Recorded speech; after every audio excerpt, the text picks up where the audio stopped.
You ever notice how you can go an entire day without saying what you actually think? Not lying, not pretending, just editing. You pause, you soften, you choose the safer word, the calmer tone, the version of yourself that won't cause friction, confusion, or follow-up questions. And the strange part? You're really good at it. You catch yourself mid-sentence and reroute. You feel an emotion rise and quietly file it away for later.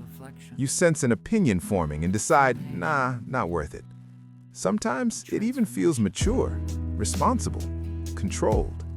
But then, maybe late at night, or in the shower, or during a long drive, you feel this low-grade pressure, like something inside you has been held in place for too long. That's what today is about.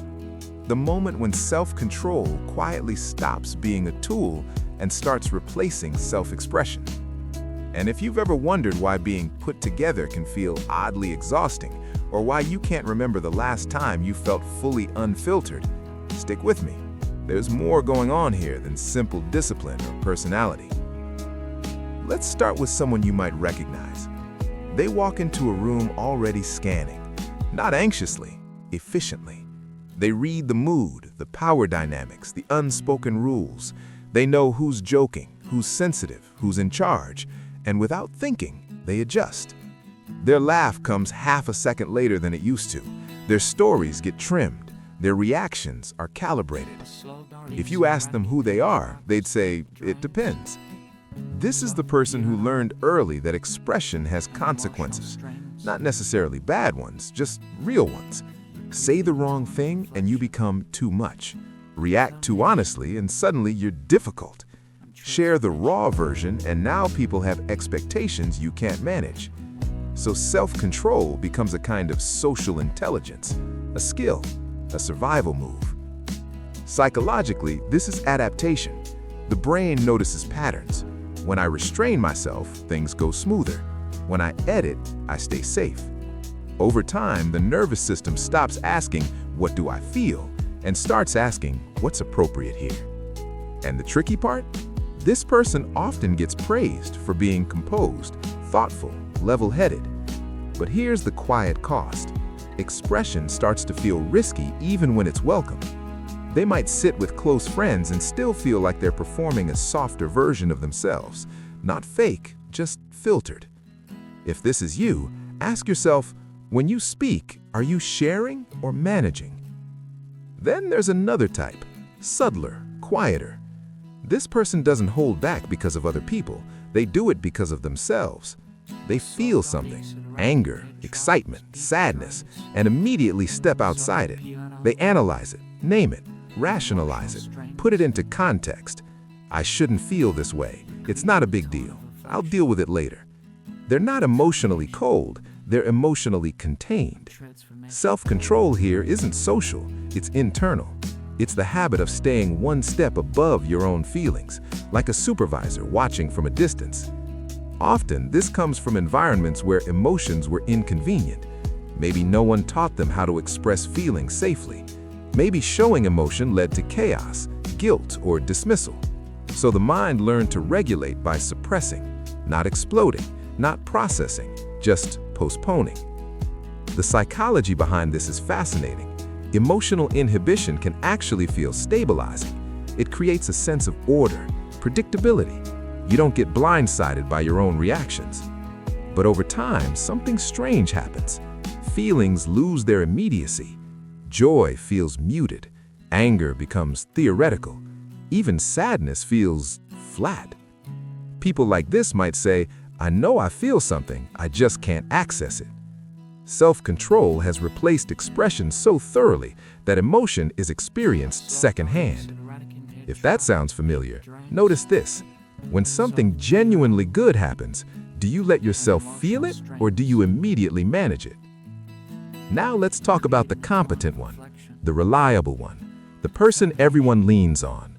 They're calm in a crisis, rational when others panic. They keep things moving, handle problems, make decisions, smooth things over. And because of that, they rarely get asked how they're doing. Not because no one cares, but because their role has quietly become the steady one. Self-control for them is identity. It's how they're known. If they were to suddenly express doubt, fear, or emotional need, it would disrupt the system, not just for others, but for themselves. Psychologically, this creates role entrapment. When you're rewarded for being composed, you start to feel like expressing vulnerability would be a kind of betrayal of the system, of your usefulness. So emotions get delayed, needs get minimized. Expression becomes something you do in private, if at all. They might say things like, "I don't want to burden anyone," or "other people have it worse." And maybe they're right, but the nervous system doesn't run on comparisons. The body keeps score. Unexpressed stress doesn't disappear, it just leaks out sideways. Fatigue, irritability, numbness, that constant sense of being on. If this is you, here's a gentle question. Do you actually feel strong, or do you just never stop bracing? Then there's the one who values control above all else. Not because of fear, not because of roles, but because unpredictability feels unsafe. This person plans, thinks ahead, rehearses conversations, anticipates outcomes. They don't like being caught off guard emotionally. Expression feels messy, hard to reverse. So they choose restraint, precision, deliberation. In many ways, this looks like maturity, emotional discipline, high self-regulation. And sometimes it truly is. But there's a line, thin and easy to cross, where control stops serving expression and starts replacing it. Instead of expressing a feeling and regulating it, they regulate before it ever gets expressed. Instead of saying, "I'm hurt," they say, "It's fine." Instead of excitement, they offer interest. Instead of anger, logic. The psychology here ties into threat management. For some nervous systems, strong emotion registers as danger, not because of trauma necessarily, but because unpredictability once led to loss of control. So control becomes the goal, even at the cost of authenticity. Over time, they might feel disconnected from spontaneity, from passion, from that raw, unedited version of themselves that doesn't wait for permission. If that resonates, consider this. When was the last time you surprised yourself with how you felt? But here's the twist. Self-control isn't the villain. In fact, it's one of the most powerful psychological tools we have. It helps us function, connect, survive, grow. The problem isn't control, it's substitution. When control becomes the default response to emotion instead of one option among many, expression doesn't get a chance. And without expression, emotions don't move, they stagnate. Think of it like holding your breath underwater. At first, it feels manageable, even impressive, but eventually the body demands release. People often don't realize this is happening until they feel oddly disconnected from themselves, like life is happening behind glass, like they're always slightly outside the moment. They might say, "I don't know what I want anymore," or "I feel fine, but not alive." That's not a lack of emotion, that's emotion without a voice. So what does balance look like?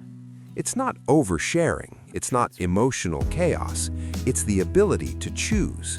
Sometimes you regulate, sometimes you express, sometimes you do both. It's being able to feel something fully without immediately managing it away, to say, "This is uncomfortable," without fixing it, to let expression exist without explanation. And yes, it can feel awkward at first, even unsafe, especially if control has been your armor for a long time. But expression doesn't have to be loud to be real. It can be quiet honesty, a paused moment, a sentence you don't soften. The goal isn't to lose control, it's to stop disappearing behind it. So let me ask you, genuinely, when you look at your own life, which version sounds most familiar? The social editor? The internal regulator? The reliable one? The master of control? Or maybe a blend? And how often do you let yourself speak without rehearsing, feel without correcting, react without translating it into something safer? You don't have to change anything today. awareness is already movement.